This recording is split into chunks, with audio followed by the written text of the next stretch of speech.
Okay, so we have ourselves some mid-season patch notes, and that's a little bit interesting. So we're taking a look at these. Usually we'd take a look at them on the website, but that's not working. Must be overloaded or something. Who knows? So what's going on here? Why do we care about these patch notes? Are these sort of the meaningless minor adjustment mid-season patch notes, or did they just go wild and completely change things? You will get to decide that for yourself, but for now, I'd say a little more towards the form of big changes. So the biggest thing that we're going to see is Junker Queen just got some massive buffs we're looking at here. So we can take a look at this, and we can pretty quickly see maximum ammo increased from 6 to 8. That's a pretty big jump. 2 ammo on a small clip, that's a pretty big jump, so reloads are going to be a lot less often now. Projectile size on Jagged Blade, that's her thrown little knife that we're looking at there. The knife, yeah. That's had its size increased, which can mean it gets caught on a few things that you're trying to slip it past, but let's be honest, it's a buff and it's a meaningful one. Again, we're looking at it's 25% bigger than it was before. Just like we have 25% more ammo than we did before, and 25% more ammo means a lot less in combat reloads. Rampage, this we see adjusted a little bit, now deals 40 impact damage, wound damage decreased from 100 to 60. This is going to matter when tied to her passive Adrenaline Rush, which was passive healing multiplier increased from 1.25 to 2 times damage dealt by wounds. So she would have just been completely unkillable immediately following her ult if she was getting 2 times on 100 wound damage from multiple people. She'd have just been immediately unkillable. So we understand why they did those adjustments there. But overall, we see ammo up, we see projectile size increase, we see significant survivability bonus. Tanking through health steal in most games is not very viable. It is something that is very, very hard to get correct. It's generally worse than mitigation tanking, worse than avoidance tanking. However, um, it does help her in a specific matchup, which is when she's already on someone, it makes her more survivable.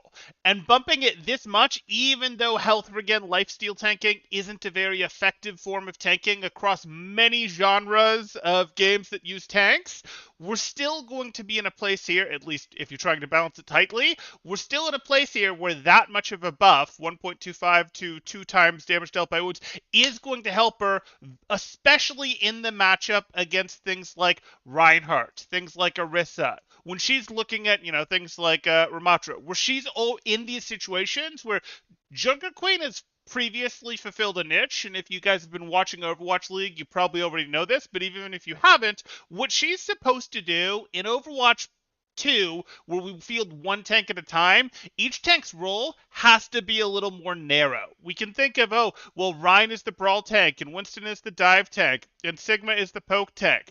But we have more tanks than that, and you field only one tank at a time, so for more tanks than these to exist, you need more valid reasons times that you would use them. So we get D.Va. D.Va, for example, is the anti-dive tank that you use with poke heroes. So she's good to play with poke into dive. Or Junker Queen is going to be the brawl tank that historically hasn't been as good a brawler as Reinhardt or some of your other options, but is your anti-dive brawl tech. She's even better into the Winstons, the Wrecking Balls. She sticks them with their knife after she's already fought them for a second or two, and then they can't leave because if they leave, they'll get pulled back, etc. Like, that was her niche, and this may be powerful enough to expand her niche. This plus this increasing her, she has the scattergun, the shotgun, which is good for close range brawling, and she has better lifesteal.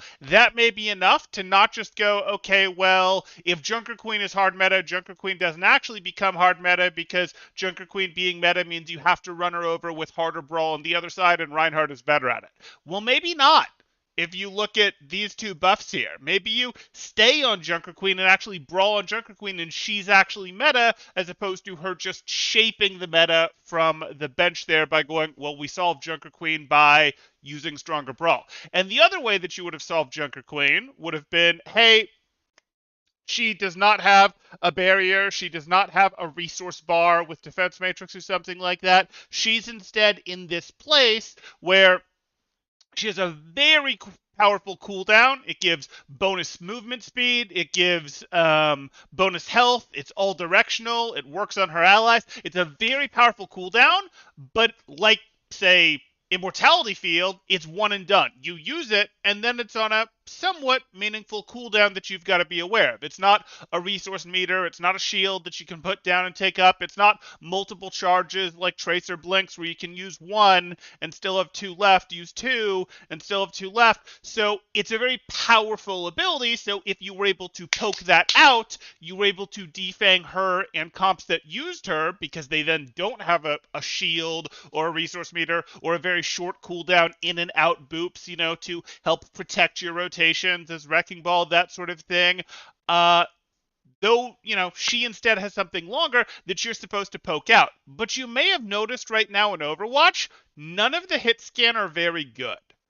The players are sort of going, they haven't really coalesced on a specific hit scan to play because Cass lost health. Even though he was McSnipes for a while, he lost health. Soldier, isn't the way he was in the beta. He's just sort of a average DPS right now. You're seeing a little bit more of him now because Cass isn't so good. Sojourn isn't in her pre-beta stage or her Sojourn patch stage. She's weaker. She's okay, but she's not particularly good.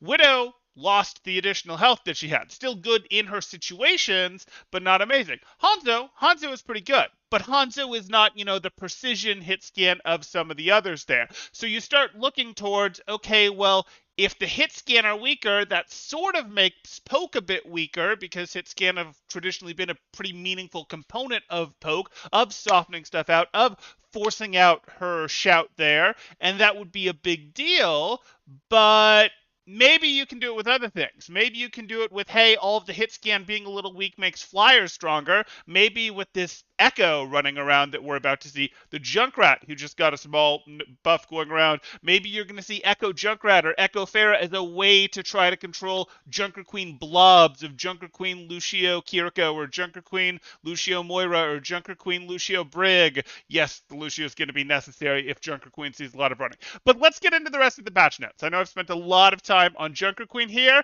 but I think she is, if she's not the meta, she's going to be a very big piece of what shapes the meta of why things are played right now, because these are some big buffs.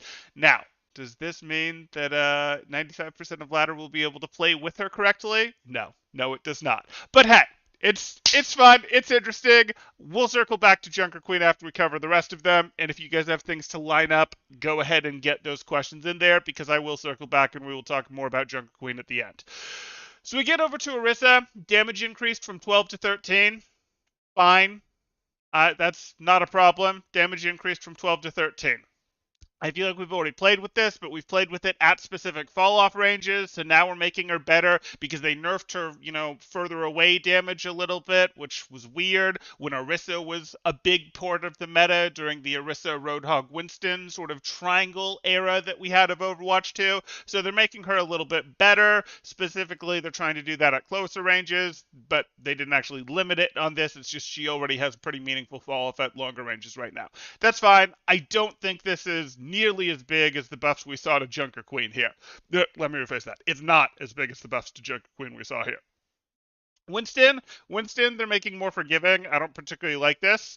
So damage radius fall off begin jump pack. His damage radius before fall off begins increased from 1 to 1.3 meters. So what they're saying here is when he lands on someone, instead of having to land on the person, he can land, 1.3 meters away and still get his full, is it 50? It might be 45. I think it was actually in theory 50, but in practice 45 was about all you ever actually got. Regardless, I don't particularly like just making this more forgiving. I don't think Winston needs to be more forgiving with that mechanic. I don't see a particularly good reason for that. If you feel like Winston was underperforming, you could restore a little bit of shield health to him. You could decrease the amount of ammo that it takes for his right click, though that's in okay shape right now. You could decrease his reload time a tiny bit, a fraction if you wanted. There's other things you could do. I don't see a good reason to do this. This just makes him more forgiving without, and it makes him more forgiving. You're like, okay, well, he's going to be easier to play now. Why? Why would you do that? You don't need to do that to make him better. Winston, yeah, we like our Winston here. Don't particularly like this change. Wrecking Ball, effective duration increase decreased from 9 to 7, and that is specifically on Adaptive Shield. And that's fine. Adaptive Shield isn't a terribly interesting ability. Decreasing it from 7 to 9 seconds means that you get a little less ability to go, hey, I'm going to swing in, slam, pop my adaptive shield, fight for a bit, get my roll cooldown back, roll, fight over here, and still have like 4 seconds or 3 seconds of adaptive shield left for this fight that I've changed to over here. Like maybe you were slamming backline over here, and then you go back to frontline, and while fighting frontline, because you use your, you swing in, slam, pop adaptive shield, fight for a few seconds with adaptive shield. Then when you have tether, you tether yourself back and fight frontline because you forced the backline out of line of sight to use cooldowns on themselves, whatever, so they can't protect their front line. So you pinch their front line, but you still have 3 to 4 seconds of adaptive shield left. And if you didn't get it all stripped here, that's a lot. That was a lot. I don't think it's bad to necessarily take that away and make this maneuver a little bit harder or a little bit less protected. That said, I don't think it's a terribly meaningful nerf either, because it should get stripped a lot when you're doing, say, this slam over here. It should get stripped a lot in the first fight you're using it in, and this is the opposite of the last thing where it's a bit of a skill increase because you now do want to time your adaptive shield. You don't just want to pop your adaptive shield when you slam on one person back here and then roll over here and fight 5 people and be like, oops, my adaptive shield fell off, etc. You needed to actually use your adaptive shield with more intentionality. That said, adaptive shield mostly already had that reward by getting its increase based on the number of people around it. Maybe you want to tie its duration to how much you got up there. Maybe you want to have it fall off sort of like Lucio Bait, not at the same rate. Maybe that would have been a more interesting way to do it. Regardless, I think this change is fine. I don't think it significantly hurts Wrecking Ball either. Echo. Echo gets her ultimate cost reduced by 25%, so she's going to get more ults, but ult generation decreased from 5.5 to 4 while duplicate is active. Yeah.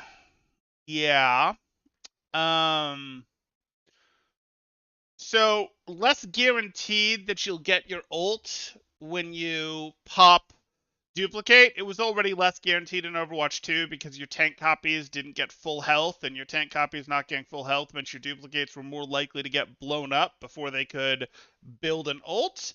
But I look at this and say, I don't like making ultimates just go out like candy. Like, that is a big ultimate cost reduce for the neutral game. That is a lot. This is net a buff, I expect. I look at this and I say almost certainly a net buff. 25% decrease to getting your original ult is significant. Very significant. That is a lot. Didn't we do like 8% on Moira and it was a big change? Or I don't know. I think we did actually do something this big on Moira at one point, but more recently, I want to say. This is going to be this is a lot. Obviously, this is to sort of this helps counter nerf it a little bit, but I just don't think it's as important. The ult is flexible for getting ults, but the ult is also flexible for giving you a second Tracer on the board, or a second Wrecking Ball, or second Winston, or second whatever. But just even having your ult available, like, even if that's just one extra ult per round on Escort and Hybrid maps, that is a lot of power.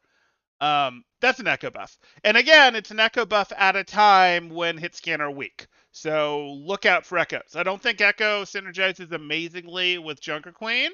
Obviously, she synergizes better with Junker Queen than Pharah does because Echo can play more of the, hey, I'll play with my team and I'll use flight to sort of go up into the side because of the mobility on flight. She can start with her team and then off angle sort of thing. So maybe there's some potential there.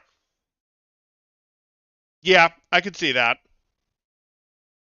Especially if we see a return of Brig to the Junker Queen comp, because Brig can get packs on her and sustain her, though Brig's recent range nerf not amazing for that.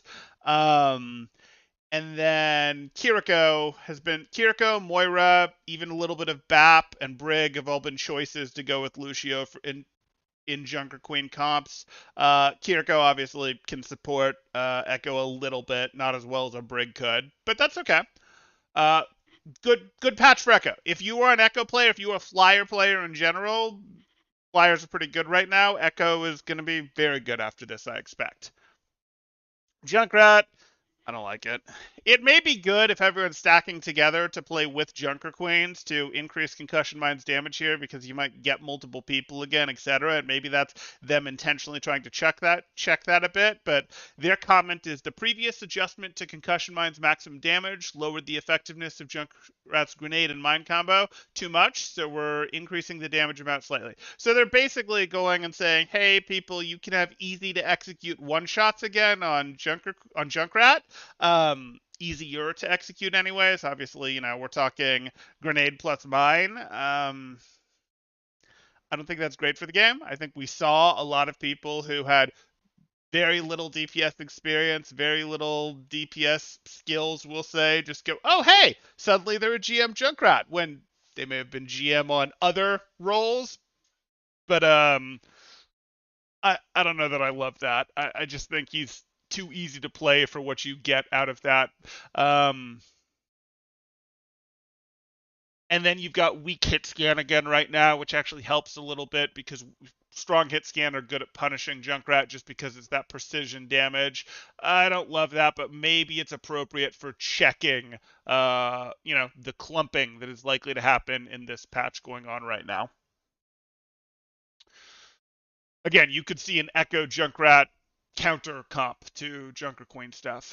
Anna, they're reducing the healing on her biotic grenade, the actual direct healing on it from 100 to 60. They say this is to decrease her self-healing, which I think does make sense. It is a little annoying for divers to challenge Anna, probably a little more annoying than it should be, between Sleep Dart, Nade, and now having self-healing in Overwatch 2. That is certainly challenging. She's very good at, if you're trying to play a trade backline strategy with your tanks, at sort of making one tank just know it's going to take forever to take her out. Winston's going to have to go through reloads. Wrecking Ball is have a more complicated time getting out to sleep and then still get through, the nade, which is a lot of extra health that you're dealing with for tanks that are mostly designed to really struggle to get that final bit of damage to finish off squishies. If you haven't noticed, that's how most of the tanks are designed. They have a pretty easy time doing most of a squishy's health, but if that squishy gets even a little bit of healing, they sort of run out of gas. You see that with Winston's land and reload type stuff. You see that with Wrecking Balls. Roll plus hit, you can get 150 damage, usually a little less out of that, but then it's harder to get that final 50 damage is okay, but having to get like 70, 80, etc. becomes more challenging. Winston, same thing. If you don't land directly on them, you start to run into reload issues if they get any amount of healing there, and you'd run into similar things with Reinhardt, where it's like, oh, let's make Fire Strike do 90 damage. Wait a second, 90 damage Fire Strikes puts us at, you're intentionally making this hard to get that final little bit there. But hey, whatever, let's continue. Baptiste, I look at this and this is probably a reasonable change. It obviously does knock down Anna's power level, but supports are really powerful right now. Supports in general are really powerful. They are quite meta shaping. We may see Junker Queen is also meta shaping. Maybe Echo has joined meta shaping, but we could have named like 5 supports that were meta shaping on the last patch, and that's a lot. And obviously they weren't fully meta shaping because you can't play 5 different supports at once, but supports were the most powerful piece of the cast recently. So I'm okay with Anna coming down a little bit here. We've already seen Kiriko come down a little bit, though they're going to boop her back up a little bit here. We're also going to boop BAP up a little bit here. I think this is reasonable. Still no Kiriko nerfs blowing your mind? Kiriko already got her nerfs, and yes, she's still that powerful. She's still powerful enough that you could nerf her similarly to how you're nerfing Anna here, and it wouldn't destroy her. It would just make BAP the played support, for example, or Zen the played support. But Kiriko already got pretty meaningful nerfs in that she lost healing throughput and she lost ult power. And losing both of those things actually changed her playstyle and were good adjustments because it changed her from the right answer is, definitely heal botting your tank to get your ult as quick as possible to go ahead and ult and win with your ult to, okay, your kunai play makes more sense, playing on the flanks, helping getting picks, challenging people, and sometimes winning duels with your Suzu makes more sense because your ult isn't as important and your healing doesn't get you your ult as quickly. So they did good changes with her. But that's not this patch. And let's talk about this patch. On this patch, we're seeing Anna get her nerf so that she does not heal herself with nade, and their justification for that is she used to have to self-heal with nade. That was the only way she could self-heal. Now she has personal healing, so they can make this weaker. This will also, however, weaken her frontline healing. Annas that rely too much on, hey, I'm going to nade my Rhine, nade my Devo, whatever, and then heal them, pump heals into them, even just this initial burst being lower is going to lead to some of them losing their tanks more often when they thought they had a little bit more room because you get the nade on them and then your next shot isn't there fast enough to actually save them from that critical situation. So front lines will get a little bit softer as a result of this. That said, as Anna's moved up, they tended to rely more and more on purples, and this does not impact purples.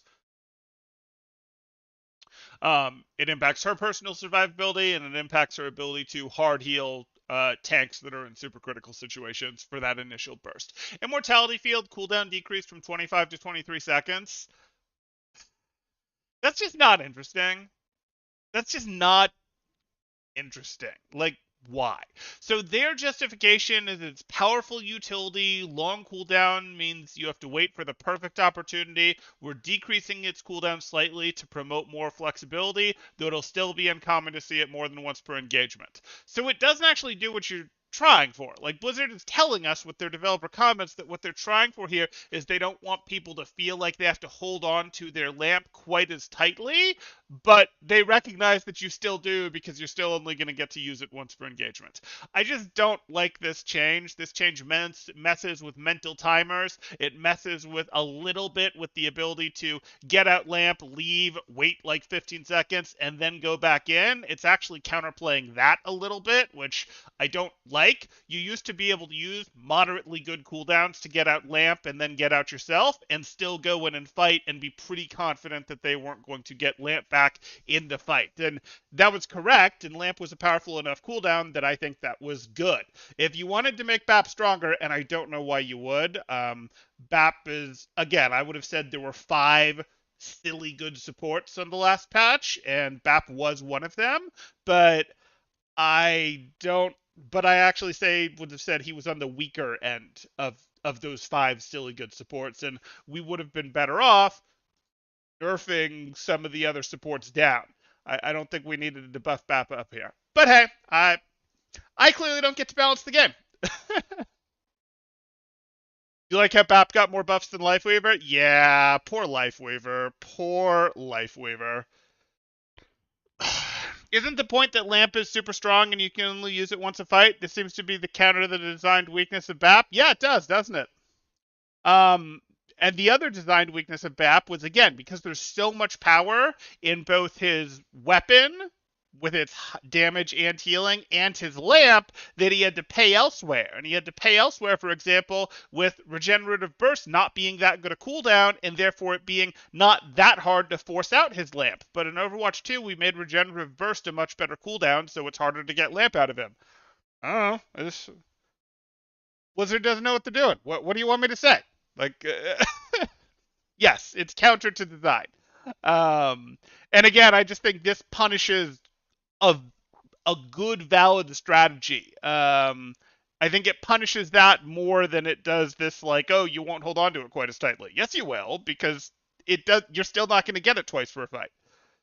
Okay, so now we see Kiriko, and Kiriko's getting a buff. Kunai reloads after 65% of the animation is completed, formerly 75%. New hero option, healing a Fuda cancels reload. So basically, this happens, you're going to still see heal cancels. This is a net buff to Kiriko. Because you can animation cancel, you're going to animation cancel, be it with a melee, be it with whatever. It's not like a massive buff, but what we were seeing is you'd run into situations where she would mostly be reloaded, but then she'd cancel her reload by going and healing's important, so you understand why people would do that. Now you can cancel your reload to heal earlier in the reload animation. We're down, you're only 65% of the way through. That is going to increase the amount of kunai she gets to throw, because she's not going to get stuck like reloading 2 or 3 times because she never had enough time to do the reload, because healing is always important. That's going to be a buffer. It's not a huge buff. It's not a significant buff. It doesn't particularly bother me because it probably feels better, and things that feel better, hey, I can get behind that sometimes even when they're buffs, but we need to compensate in some way because she's already a strong hero, a very strong hero. I know the balance currently is that supports are strong. Supports and a couple tanks are strong. Well, that's how things are. We actually do have a couple strong DPS right now, though. So then we go through this and we get to Lifeweaver. And Lifeweaver is going to tell us that's nothing. The change to Life Grip is Reinhardt is no longer a valid target for Life Grip during Earth Shatter, and using Earth Shatter will cancel Life Grip. Legit. That's the only change Life Grip got. So in Season 5, there will be more Life Grip changes, or more Life Weaver changes, they've told us, but currently Life Weaver is like a 42 or 46 or whatever % win rate hero. He's not good.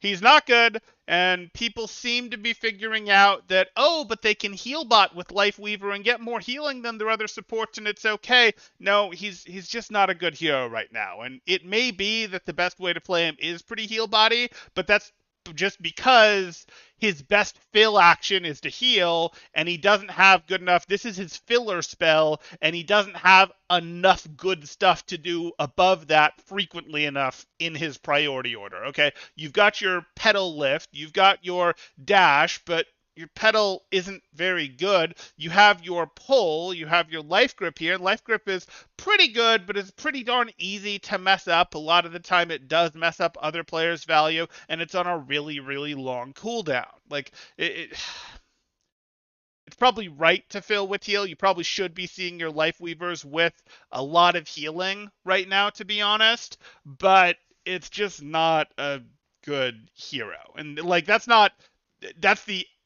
making the best of a bad hero right now, as far as I'm concerned. Guess Lifeweaver will stay in the dumpster for the rest of this season? He for sure will. He for sure will. It's insane that Immortality got buffed before Petal. I mean, the problem with Petal is it's just not a flexible enough ability. Like, it's more flexible than I initially thought it would be when I saw it described, but it's not a flexible enough ability. You need a really flexible ability for, like, if you're going to have one ability, Life Grip, on such a long cooldown, you need the rest of Lifeweaver's kit to be quite flexible to have things to do, and it's just not. Our pedal platform needs to be a more flexible ability, and it's not. And then we've got some specific changes that are UI and hero specific changes, hero specific things. You can, hide text, hide stuff like that for timers on Fortify and booster cancel and all that. We don't care. We don't care. So what does this mean? Or better yet, let's look at it like this, and let's do some. I should probably be milking this as a second video, but let's look at our Overwatch heroes. Oh, is Blizzard site unhappy, or did Blizzard just like ban my IP address?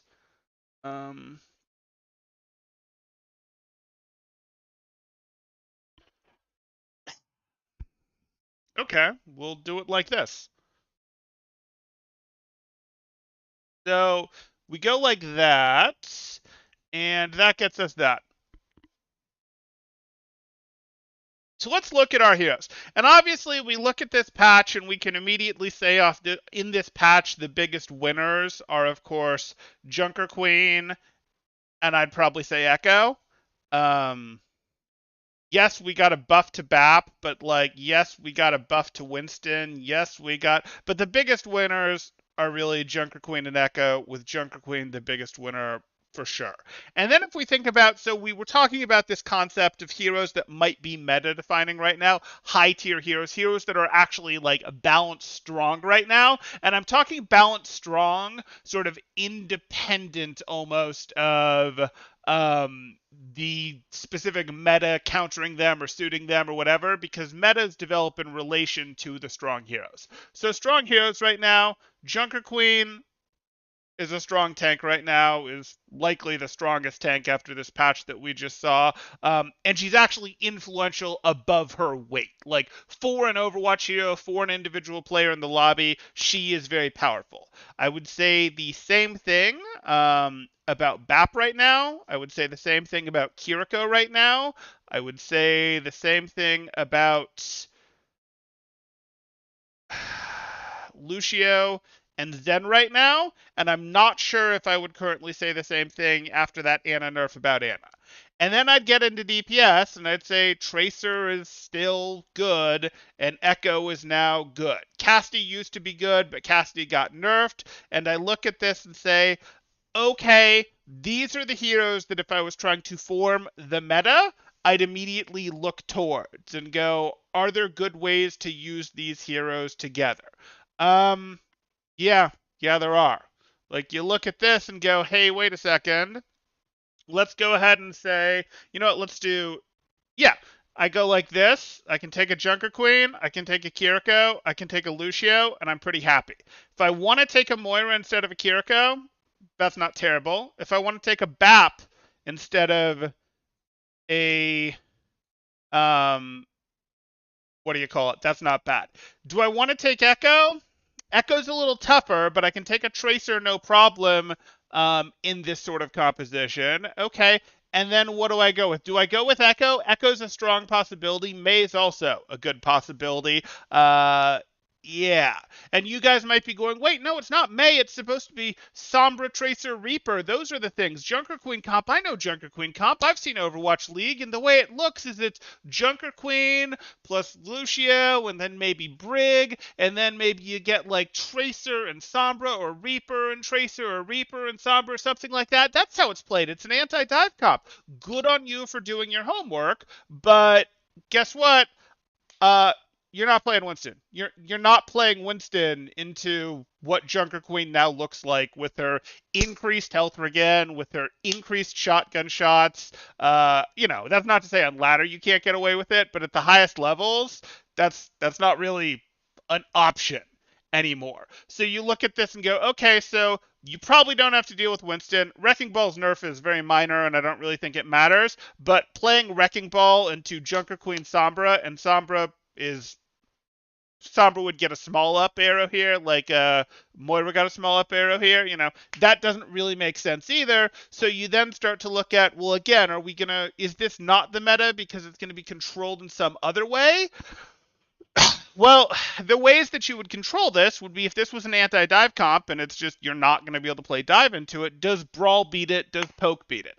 Maybe we do see a situation, let's change colors again, where we go, hey, Junkrat just got a baby buff, but I still don't think he's amazing, but maybe there. Junkrat plus Echo or Junkrat plus Pharah. Junkrat, Pharah, Kiriko, Mercy. There's no one for you to run down. Maybe run this with a Wrecking Ball or a Winston. I know that seems like dive, but like flyer plus, like there's no one to run down very easily. They can all get away. They just puke damage. Yeah, that could work, but as soon as this Junker Queen comp goes with a Sombra, they're going to find a way to pinch you. Sombra's not as good as this as she was in Overwatch 1, but that's still going to be effective enough with double speed boost hack or double speed boost Maywall. That's the wrong color to be using there. Double speed boost Maywall, etc. to, lock something down. So that's probably not the answer. So is it just Brawl? Because, Junker Queen's that sort of anti-dive Brawl tank. She's not the best at the Brawl matchup.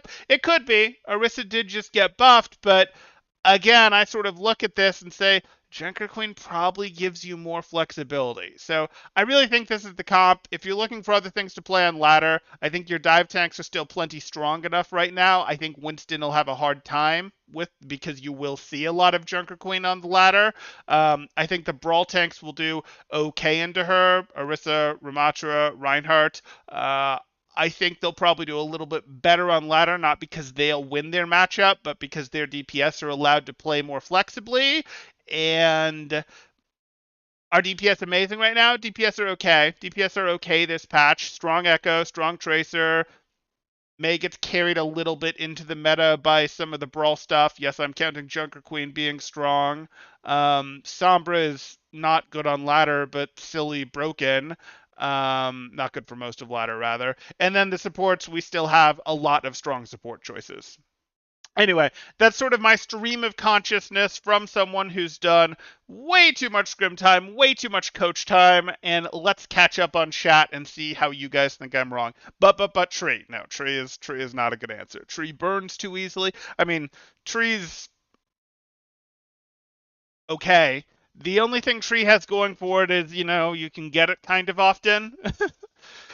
Obviously, it can block stuff. It lasts for a reasonable duration. It comes up pretty quickly, but it's still not an amazing ult. I don't see Junker Queen self-healing staying at 2.0 two times. It might.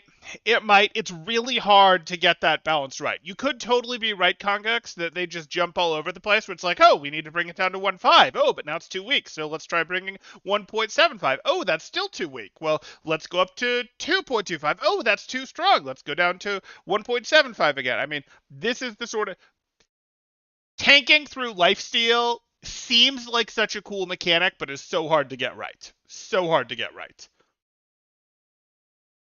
Do you think this Echo change will make her appear more in pro play, or is the Sombra Tracer dive just too good?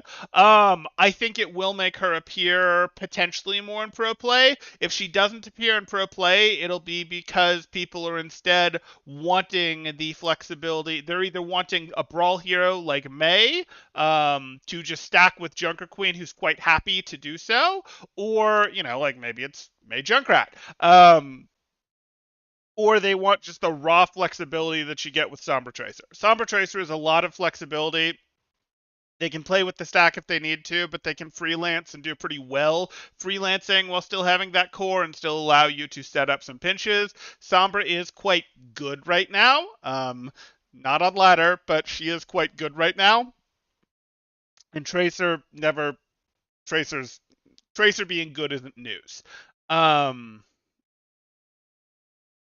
So do I think Echo will see more play at the pro level? Yes, but part of that will be during the let's figure out what's going on stage. It's also possible that people will just go, I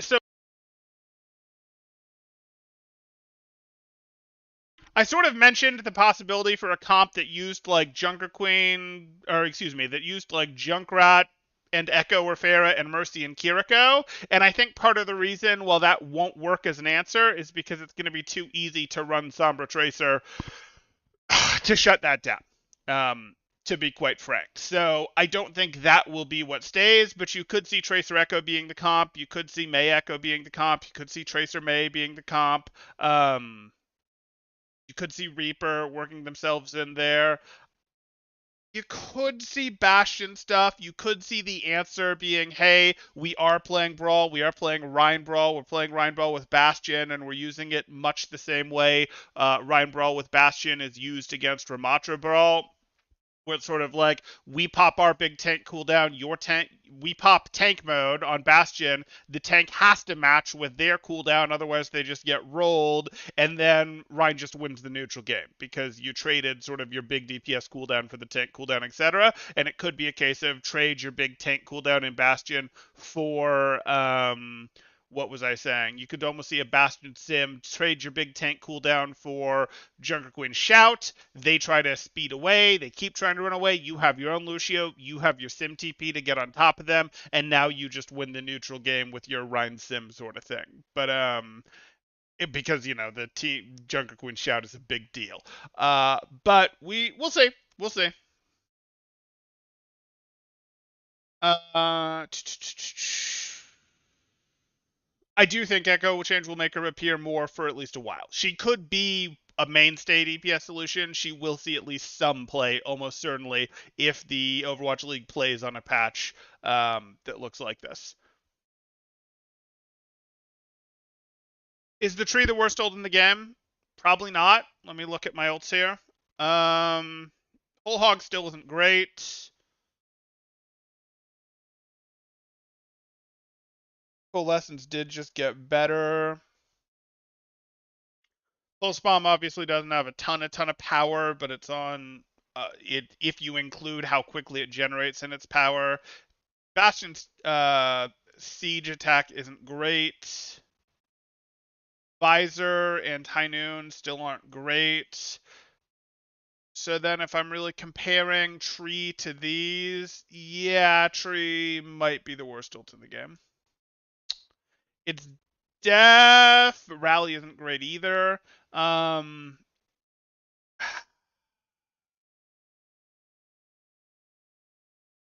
don't particularly respect Modern Rally very much. I know it just got buffed, but I don't give it a ton of credit. It's definitely in the bottom fifth of ults. Is Tree the worst ult in the game? Depends on my mood at that particular time for what I answer with. There's times where I would tell you yes, it's the worst ult in the game. There's times when I might be controversial and say it's not even the worst support ult because Rally still isn't very good. Tree is worse than Rally. It is. It is. And I'd probably say that 90% of the time. Yeah, okay. But none of these other ults that I've checked are very good either.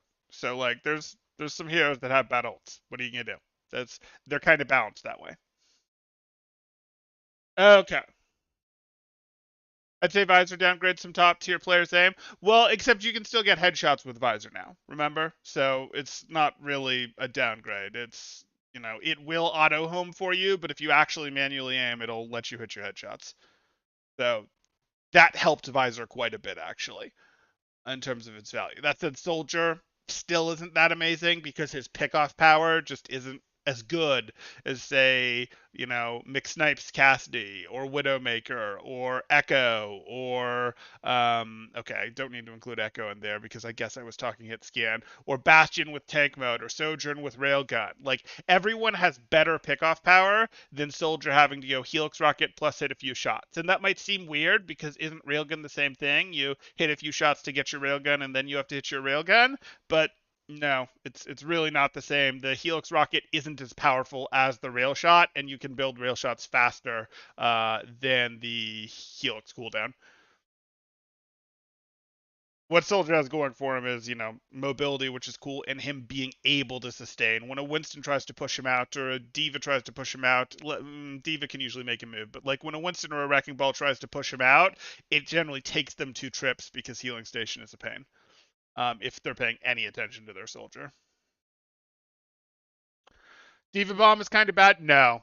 Diva Bomb is fine. Diva Bomb is fine because it's just flexibility. Self-destruct is you can get kills with self-destruct, which is the less good use. Getting a second life out of self-destruct, even in a world where you don't have another tank to protect you while you're remeching, is quite a bit. And the fact that you can use it either way or sort of for both makes it a very good ult. There's self-destruct is a perfectly fine ult. It is not towards the bottom. Um, self-destruct is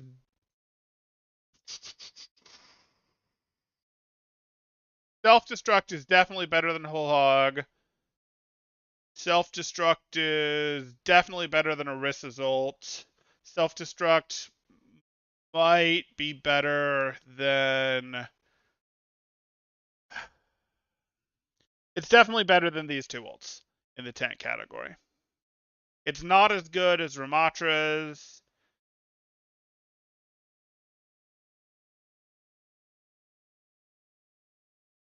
Honestly, like you can definitively put it better than Orisa and Roadhog, worse than Ramatra.